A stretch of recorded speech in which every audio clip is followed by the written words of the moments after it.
pagpili ng iboboto, dapat at matalino sa isip at sa puso mo, para unggayan ang senso, tunay na matulungin si Owen ang iyong piliin.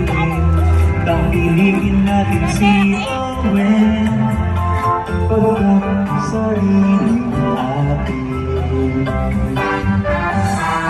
Si Owen Baluyan para sa ating konseho, atin siyang iboto ng bayan ng may progreso.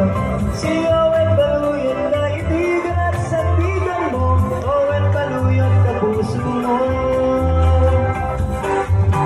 Kahit saan, kahit kailan, siya'y ating malapitan.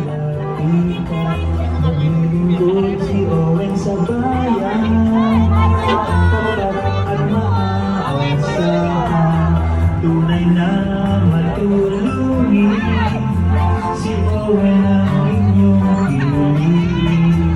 Pagpiliin natin si Owen, pagkat sarili natin. Si Owen Baluyan para sa ating konseho, atin siyang iboto ng bayan ay may progreso. Si Owen Baluyan, kaibigan at sandigan mo, Owen Baluyan kapuso mo. Sa pagpili ng iboto,